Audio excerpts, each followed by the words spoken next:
I'm glad you mentioned what Emma did to me. I think there should be somebody here from CA Blackwell, in theory. But obviously we saw it as an opportunity to come and address you. Obviously it's an opportunity to promote our business. Some of you will know a bit about our business, some of you won't. Because obviously we're based in Wales. Pleasantly surprised to see so many people here. I'll have to take that message back to the South Wales Institute, because I don't think I've ever been to an Institute Quarry meeting with so many people. Obviously I'm going to touch on the business because some of you don't know nothing about it. I'll touch about myself, but probably the main thing I'm going to try and put across to you is how our business has adapted, and how I personally have adapted over the last decade or so to the changes based on health and safety, and how it's become a big requirement in any business. So obviously that's me. I'm not as famous as Roy. Obviously I've worked for Walters Group for nearly 20 years. Previous to that, I worked for some short periods in the quarrying sector. Whilst I'm a mining engineer by background, I suppose my role in Walters has given me a dream come true, really, because I'm involved in the operation of heavy plant in mines and quarries and civil engineering projects throughout, plus some other diverse things that the group does. So I'm the group director of Walters, so I ultimately report to our chairman, who started the business many moons ago. So that's enough about me. The business is generally about big lumps of metal, but I think what I'm going to try and portray to you today is how we use big lumps of metal in a what we see as a professional manner, and what we've had to do to make sure that continues. And obviously now we do operate throughout the UK, which is why it was quite opportune to come here and speak to you today. I'm going to try and break it down into three sections, tell you a bit about us, tell you what our sort of key initiatives are, and how we handle SHE really, and the journey that I think we've been on over the last sort of the last decade, and even some of the things some of them pictures that Roy saw of them quarries, and some of the things Roy said about worker involvement. You know, we have supervisors who work for me, but who work in major quarries, who have to do daily inspections, loading shovels, who drive down every morning. But a bit about the company first, an introduction to the group. Di Walters, quite famous in the muck shifting world, started a business when times were a lot easier, privatised industry, before privatisation of many of the industries, nationalised industries is what I was going to say, British coal, etc. It was a far easier time to establish businesses. He's coming up to 70 now, he'll thank me for saying that. Quite active and passionate about the business, although he's got a few people like me that he uses to run the business. He's diversified the business quite a bit away from heavy lumps of metal, even though we've still got some 500 odd machines, turnover about 60 million. If you include some of the other businesses, that could well be seen to increase. Obviously still based in Wales, but operating throughout the UK. And obviously the key thing what we think we've done is how we now use these machines, giving added value, as opposed to just simply hiring, operating load and haul, pence per tonne, working in partnership with some pretty key operators really, and long-standing partnerships. Yeah, still got our roots in Wales, where Mr. Walters was born. I wasn't born in that building, but that's our office.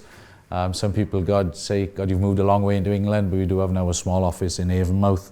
But obviously we use a number of our client sites throughout the UK as our base. So yeah, there's Mr. Walters, there's me, and the key board of directors. See the core business, which is what I am here to talk about today, is Walters Plant Hire, which is what contracts with most of the contracting industries. But as you go along here, there's a mining company, which obviously surface mines, open cast coal. We do some demolition, landscape, civil engineering and earth moving. Completely bizarre, but we sell Land Rovers as well. So if anyone wants to buy a Land Rover later on, I can speak to them about that. Obviously an internal leasing company, because obviously a big thing is how we can operate successfully in some of these quarries is how we deal with our assets. Capital is a big problem to a lot of the large quarrying companies, and when they can get money, they actually want to buy a crusher or a screen. We concentrate on things on wheels or tracks effectively. 2 years ago, we took Quarrel Equipment Solutions out of Hydrex, one of our competitors, again to keep our costs down. We purchase tyres direct from all the manufacturers for sale to our own plant and to others. And again, on the extreme end, some complete random ideas. We actually go on a race course as well on a restored open cast site. For the racing people amongst you, you probably will know that that is one of the UK's newest race courses, but it is actually a restored open cast site where I actually worked, believe it or not, for a short period, but who would have thought that we'd have gone back to building a racecourse, some £25 million development. So quite diverse, but obviously the core in the middle, which is probably what we're known about, many of these support what we do. Our civil engineering business, though, is quite active throughout the UK. Earthworks partner to Costains and all its major earthworks projects exclusively. Done some big projects like the M25 at Dartford, Silverstone bypass, numerous in Wales, just about to start the Heysham bypass up in the northwest. So again, trying to portray to some of you, why is this Welshman here today? But it's Walters from Wales, but we go anywhere. The bits of metal we talked about, which is the core of the business, really, available for sort of short-term hire, working on many of our own projects, obviously a vast array of material, of equipment there. Most of it is wholly owned. We don't really lease equipment like many of our competitors. Quite a unique business model in that sort of context, really, in that we look to get out of our equipment to various parts of the world. Obviously worked on the mining boom of a couple of years ago in Australia, where we would look to buy dump trucks, use them for 12 months, but that gives us the ability to quite often provide you guys potentially with some modern equipment and perhaps some more cost-effective solutions than you can actually operate them for. I can quite easily convince my board to spend money on bits of metal, whereas I'm sure it's a bit of a challenge to lots of you. Everybody's going to say, what's it going to be worth in 12 months' time, 2 years' time? Do we keep it longer? Does it break down? Obviously, we do the majority of our own repairs with our own fleet of fitters, but we actually rebuild engines, rebuild transmissions, all in-house. Obviously, we have got relationships with the OEMs, but we don't use them particularly after the initial purchase or probably beyond warranty. So it's pretty unique, really. And I know this has been a big challenge to you guys in that major quarrying companies have had a particularly tough time. Everybody seems to be seeing a bit of light at the end of the tunnel. All the quarries that we're involved with at the moment seem to be achieving a bigger tonnage than they have for many a time, which hopefully will see things move on somewhat. So we've come from Wales. Head office down in the Welsh Valleys, where Mr. Walters was born. Traditionally grew the business around there, working around numerous of the deep mines on the surfaces, handling discard, etc. The Welsh Development Agency in the 80s and early 90s spent a lot of money in Wales reclaiming tips, but obviously all of that sort of came to an end. So we've just put on here some of the names you'll remember, but it really does show a nice cluster of activity. Some of these are quarrying, some of these are civil engineering, some of them are just places where we've provide plant and resources. Tilbury Docks, for argument's sake, we've got a core of machines in there that are involved in discharging boats, and quite often we go in under the radar. We don't have our name splashed all over the machine because the big boss turns up and he says, "That's what I hear from Walters, get rid of it." So quite an array of activity there throughout the UK, and I couldn't even get it all on one map, but we've got a lot of machines in timber mills in Scotland, particularly with BSW, and quite a few scattered in between there. So hopefully a bit of an insight into you as to where we go. In the particular sector that most of you here today are probably involved with, which is load and haul, some of the jobs that we do there and have done for many years, even though we haven't got a date when we started in Canally, but it was something like 20 years ago, right through to some of the latest contracts that we've won. La Hoist with Emma isn't on there, unfortunately. But obviously the demise probably of one of our competitors recently in the sector has probably created us an opportunity, and we would see that next year we would haul something like 10 million tonnes of load and haul material, which I'm sure you'll see is quite significant. On top of that as well, we probably shift in something like 2 million cube of overburden in various quarries, let alone the civil engineering capacity. So, you know, quite extensive experience there. And what I'm going to touch on later is obviously how we do these jobs. Is to, you know, they're all done, arguably there's the commercial element where it's pence per tonne, but it's how we integrate with the quarry operator, and how our workforce fully integrate, and how our management teams there, which is a key focus these days in being successful in this sector. It isn't only cost per tonne, and this is one of the hard lessons that I've learned over the last decade. Obviously, probably our business, or businesses like ourselves, some years ago had quite a ruthless sort of reputation. They turn up, put a few caravans on the side of the road, bring an old dirty porter cabin, bring an old digger that leaks, and do as they want. And that has all had to change. That can't happen anymore. We see that not only in the quarry, but obviously in the civil engineering sector. And that has been what we've focused and invested quite heavily on. These are some of the civil engineering projects that we've done, again, throughout the UK, some pretty high profile ones. Some of you will have sat in some of them traffic jams, particularly the M1 junction 10 to 13. But we did all the earthworks on that project. And again, not only in the quarrying sector, but in the civil sectors, Costains, Carillion, got some very, very ambitious targets. They're not only interested in seeing 40 brand new shiny machines turn up, but it's how the guys who drive them machines behave, interact. The days of just having the brand new machine or the dump truck doing 20 loads an hour up to the tip, that most definitely now is second place to safety. And coming from a family business with no huge corporate legacy, shall we say, at the end of the day, I report to a chairman who I only see once a week. And he's not the most corporate character in the world, but at the end of the day, he has realised that he's got the reputation for getting the job done, but that needs to also be the reputation of getting it done professionally and safely. And that is something that he's challenged me with over the last 10 years, and I think we've made quite significant inroads and success. But it's a constant challenge. So I've started to touch on it already, but it is the key to our success. And like many of you, we invest heavily in all sorts of organisations. Some of your companies insist on us joining PICS, which we obviously are. We've recently become a member of the MPA. We play an active part in CoalPro for the open cast sector, CPA, and some of these are obviously more civil engineering orientated. But obviously takes a lot of time, takes a lot of money, but you do gain something out of all these things. When I sit in a day like today, I take away, when I go back to a work site, what was Roy on about? Are we doing that correctly? What are we doing about FOPs? What's our worker involvement? And it's always very, very thought-provoking. I suppose what I'm trying to touch on is that interaction of how a company like ours, who interacts really between all sectors really, working for yourselves. We have sites where we operate on our own, exclusively as our own, where we've got a direct interaction with the HSE.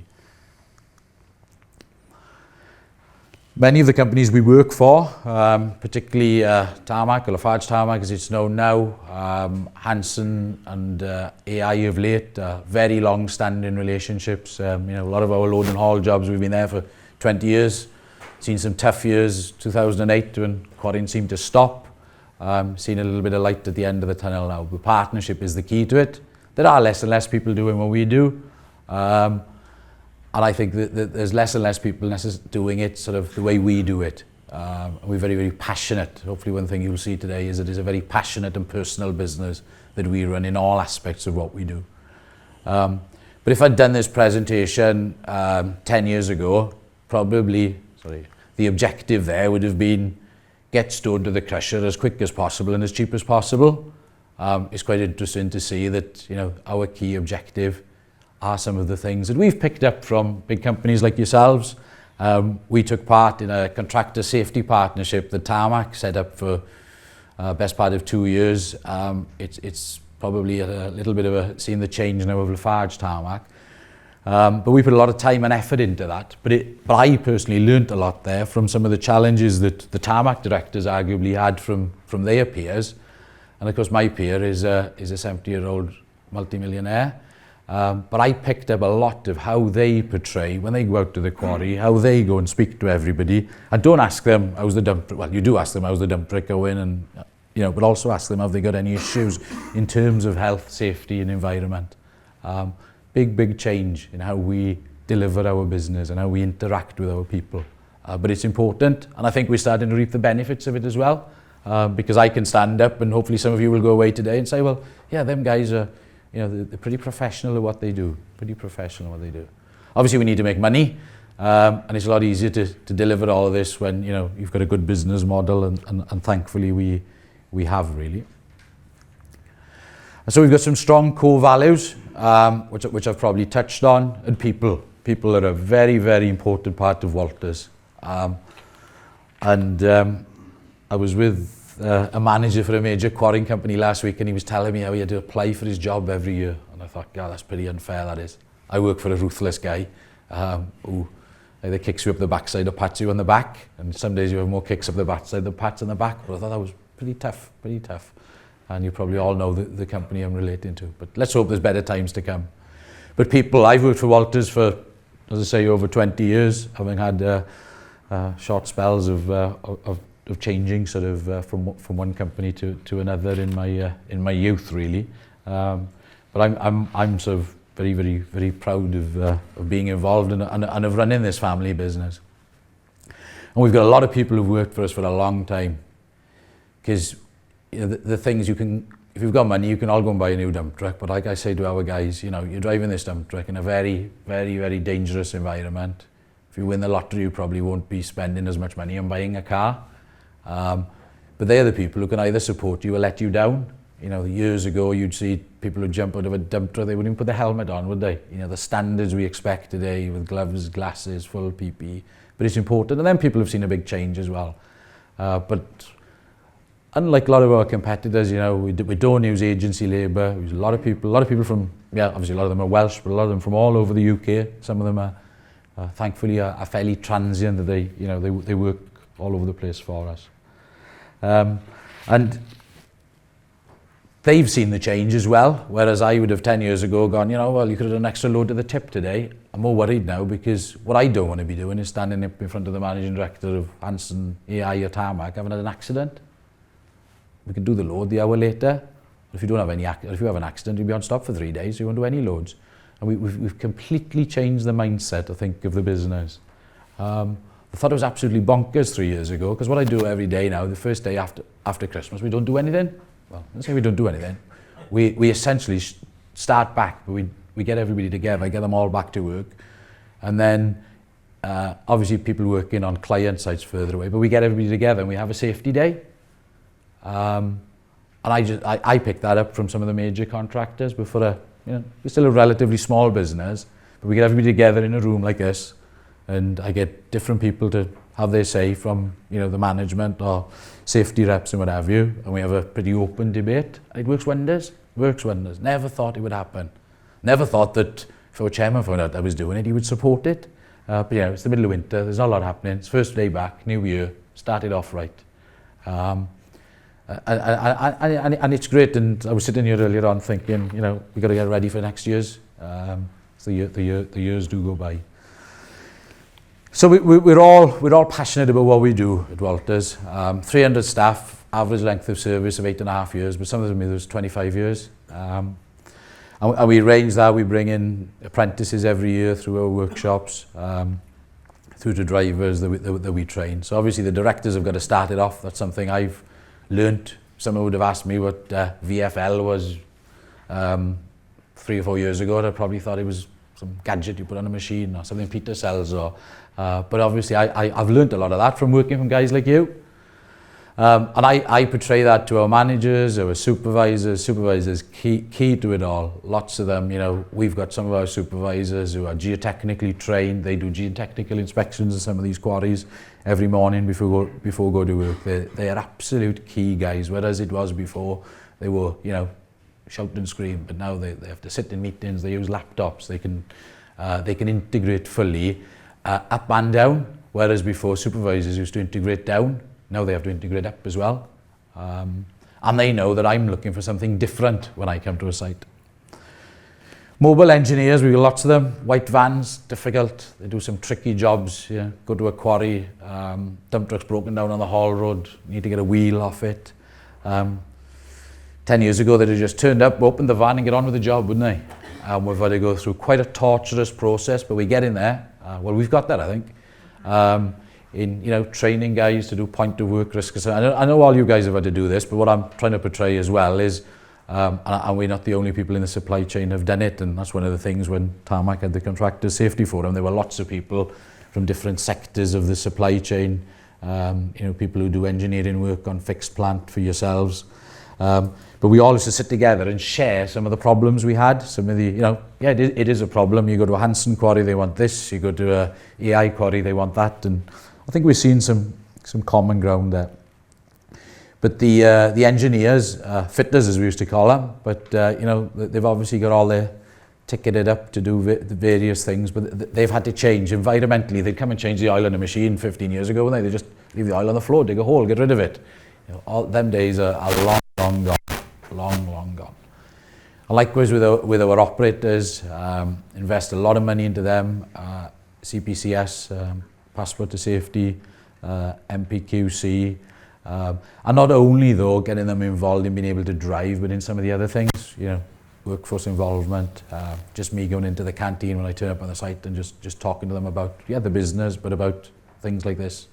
They're probably already watching me on YouTube on my podcast now, which won't be very good. Obviously, to support all of that, we've obviously got a safety team. And one of the things that we've found particularly helpful, we've brought in a business support team that do all sorts of things. But the challenges are, immense, that we get asked from different suppliers for different things. And we need at a touch of a hand, who can drive this, who can do that? Does he have a medical? Is his medical overdue? When did he do this? When did he do that? Is he inducted to go to Tarmac? Is his golden rules out of date? Has he done a Hanson induction? We've got all that data. I can pick that up on my iPad anywhere, as can all my managers, supervisors, and every bit of training they do is recorded by these guys. And this team has just grown and grown and grown to probably about a dozen people now that do a vast array of things. But any business needs the support really. Probably gone into this already, but the passion the directors have got, the message the directors deliver, and how we take that down through the managers, the supervisors and the operators. People is a big part of our business without a shadow of a doubt. Obviously we've got 3 guys in the SHE department that are out there on the ground, checking what we do, working with our customers and clients. It is a challenge, but we'll show you some stats of our accident statistics later on, and the proof of the pudding is there. And perhaps we don't explain ourselves well enough about how good a job we're doing, but it's a constant challenge. You don't know what is happening today. Is everything safe? It's a worry, obviously. But I think if you're doing everything you can, if you're doing it to the best of your ability, and if you've got the team and the people, I can't reiterate enough about how we play up the people side of it then. Training, invest a lot of money in training. All these things come at a cost. You've got to make money to spend money, but there's a bit of a chicken and egg situation there as well, really. We're seeing the most of our customers and clients see that we used to fight this 10, 15 years ago. Oh, we can't be doing this. Oh, they want us to do this now. We just do it now. We try to take the lead. Costain's approached us only this week. I know the issue that some of you probably have got on road lorries and cyclists. I know it's particularly relevant inside the M25, but we've made a commitment to them that we'll put get all our, we don't run any tipper lorries, but all our field support lorries will all have that. We would have fought that 10 years ago and said, we're not going to do that. We're not going to put side scan on a lorry. What do we need that for? But we're doing it, and then we reap the benefits instead of arguing about it. Big culture change. Obviously medicals, all our guys have a biannual medical, before they start work. Again, something else that is a big commitment. And if you haven't got a big business, you can't necessarily do these things. But a lot of what we are probably doing is shadowing what you major guys do. But I think it was interesting to see that somebody asked for the contractor's viewpoint, because contracting has most definitely changed. So this is the data on somebody who lives in Glynneath. So we can pick up everything he's done. Obviously, that's just a bit of a snapshot, but all that information is available to all our managers, wherever they are, all our supervisors, and it's updated daily. It flags up any issues. Nothing worse than sending a man to a site and they go, oh, he hasn't got a ticket to do this, or his supervisor's ticket has run out, or his street works ticket, first aid or whatever. And it's actually a homemade system, really. So some clear objectives, really. Health and safety's come top of it, really, whereas production was top of it. But they come together, I've realised. And I preach as much to our guys about health and safety, through to the personnel and the ownership of it. And then it comes with passion. And production comes. We've got men who can do jobs. They need to do it safely. I don't think anybody's ever going to ring me up and going to go, oh, your dump trucks were travelling a bit slowly on the haul road. We travel within the limits, but I don't want a telephone call from a director, a managing director of any major client of mine saying, we saw somebody do something wrong, one of your employees, in terms of health and safety. We obviously, in the quarries we operate, we partake fully in you know, anything that we're allowed to do. Sit in workshop forums, quarrying safety committees. Obviously, that's all backed up by accreditation, which is vital probably to get to the tender stages. An array accreditation, some relevant to civils, probably perhaps more relevant on environmental. I touched on it earlier on. You know, years ago our vans would have been driving around the UK as environmental disasters. If I find an oily rag in them now, there's trouble ahead. So big change. The joys of not working for a big corporate is that the lines of communication are pretty clear. Of the 300 guys that work for me, I probably know them all. I see them in town on a weekend. I don't necessarily recognise some of them, but they would know me. They can speak to me. You know, and I'm the key decision maker. That is a big plus probably of not being a big corporate entity. A lot of them have been there for a long time. Quite a direct link to them. I spend a lot of my time out in the field because my sort of reporting procedure as to what I do, I don't spend days writing reports about wanting to do this or wanting to do that. I'm out there finding out what's going on, finding out what the issues are, finding out who the good people are, finding out who the bad people are, sorting problems, dealing with issues, making sure I know who's letting us down if there is anybody. You know, and the guys know that they do see a lot of me. And I portray that through my sort of growing management team to support that as our business has grown. So I didn't know what it was before, but you know, so some of the key things and having conversations, delivering the message, very important, very important. That is me giving somebody a row saying, why is the welding set in the environmental shed? But you've got to get out there. Relationships are a big thing, obviously, with clients. We obviously need work. Hint, hint, Emma. She here? No, next month. You know, there is a two-way process. A lot of quarries have looked at load and haul. We spent a long time trying to debate what the topic of my conversation or talk should be about, and it is focused about load and haul, but load and haul isn't all what we do, which hopefully you've grasped. So even though I've sort of talked about it in the round and tried to explain to you all the passion and how this has become now foremost of my agenda in running quite a big business that works for you guys, and definitely a change. So we're delivering this safety ethic, assuring the safety performance. You know, if we had an accident 15 years ago, I was like, oh, don't tell anybody. Oh, don't tell anybody. Well, where's that? Oh, why you? Shall we go and tell the client? Completely open now. First thing we do is tell everybody. you know, and I don't think we're any different from where our competitors were. Perhaps some of our competitors are still there. But you know, that was definitely 15, 20 years ago. Oh, somebody's banged his finger on a quarry. Oh, do Tarmac know about it? Oh, we better not tell them. And that isn't the way anymore. You know, why has he banged his finger? What was he doing? Had he done a risk assessment? Had he done a method statement? And my guys are more, I'll use the word scared, of telling me that something like that's happened now than the dump truck's broken down. Because I'm not a happy chap. Or have they told people? You know, if I find out they haven't. But you know, I'm sure you've all seen the same change really. But what I'm trying to reiterate to you is that companies like ourselves have also changed. And we're proud to have changed really. I want to know what's happened. I want to know what is happening in terms of safety, not only in terms of production and productivity.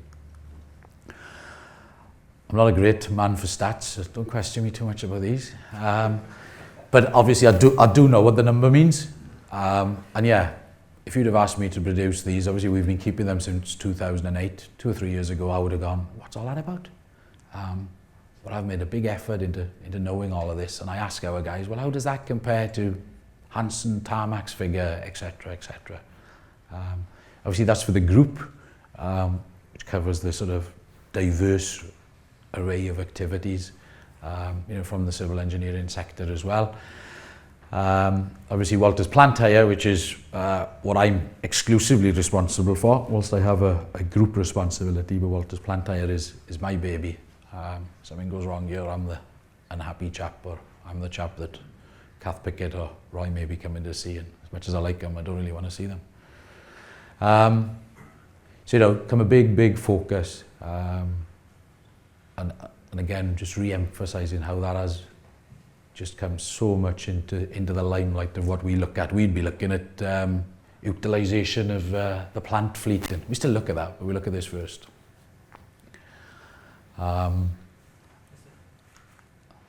And obviously somebody put this in front of me years ago, and I thought, oh God, what's all this? What's all this? But this is what we're all driven by these days, isn't it? Very much so. Very much so.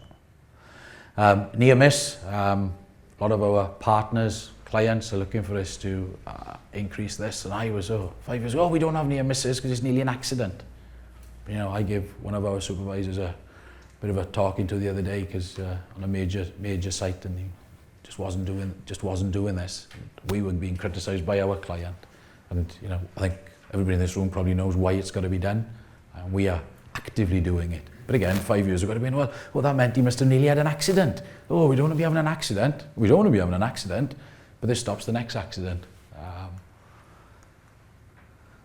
And obviously we investigate accidents fully, whereas before we'd be, just don't tell anybody, you know. We can just tell him to have a few days off and we'll book him in. Just can't live in that world anymore. We definitely don't anyway, definitely don't. And I want to know if there's an accident. You know, our she-man has to tell me within 5 minutes before he gets there.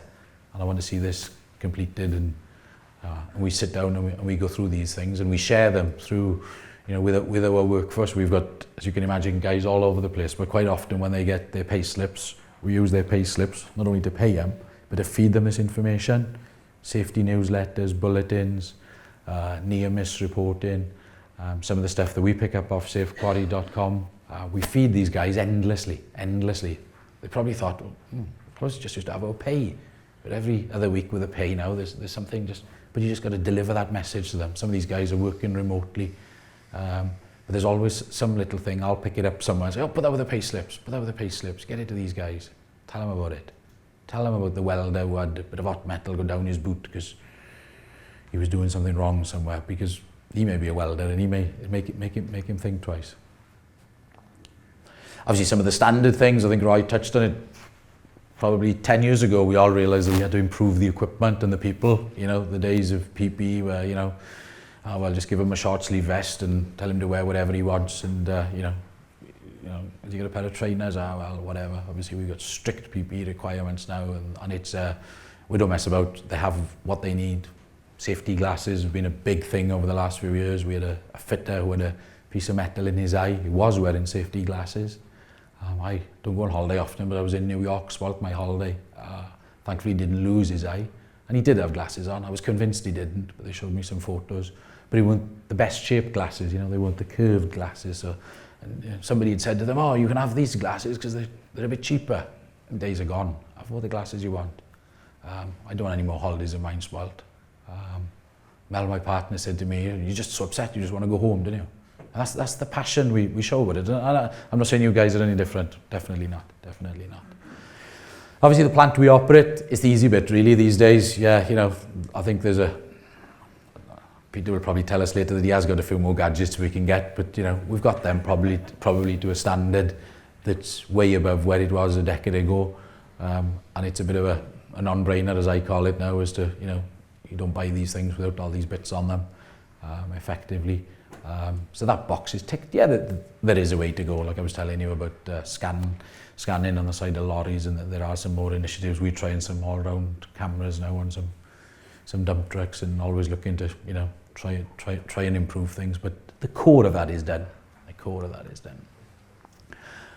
Touched on this earlier, but, you know, there's no ifs or no buts in all of this now. Fairly elementary, but I'm sure most of you guys are so fed up of seeing a contractor turn up and he ain't got the glasses, or, you know, he's come to do a job and he's even got his helmet with him, or he's got some jacket that he's had for about 25 years. Yeah, we try and portray, you know, a big standard there, big standard.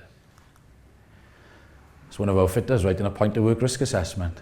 You know, if you'd have asked him to do that 5 years ago, you'd have gone, what's this? I've got a pen. Total culture change. I know you guys are doing it, but again, I'm just trying to portray the fact that our guys can now do it. And very, very difficult thing to get started. But come a long way. But you've got to help these guys. You've got to help them. Put your arm around them. You know, don't frighten them with a task. I would say that all our fitters now and welders are bought into the concept. They're thinking along them lines. They'll be ringing somebody in business support up, say, my point of work risk assessment pad is running out, can I have a new one? You know, they left it for the first 2 years in the dashboard of the van because they didn't want to fill it. Big change for these guys though. A lot of them are probably got two breeds really. We've got a lot of them who are in their late 50s, 60s, but they've come around, and then the more modern guys probably have grown up a bit more with it. Not stealing Peter's thunder, but obviously some of the things that we're probably have in place, but on the back of Penaveni, probably everybody's been challenged to look at this a little bit more. And, you know, a fitter doesn't want to be changing just the oil on the dump truck. He needs to make sure all the mirrors are in the right place. Whereas years ago, he'd have been just changing the oil on the dump truck. Big part of the service now is check that all the mirrors are right. Probably the first part of the service. Record the fact that you've checked that all the mirrors are correct. Big mind change. Yeah, are the railings broken, etc., etc. But all, you know, reasonably elementary stuff now, really. But I'm sure you guys do still ring up people and they turn up and they haven't got steps and they haven't got mirrors and they haven't got cameras. It does happen. Touched on the maintenance guys, you know, isolation there. So, you know, some of the things that they've had to really get their head around. But thankfully, they've come along. So I've tried to touch on sort of my journey really through changing a business. I'm happy to take any questions. Thank you very much for a very enlightening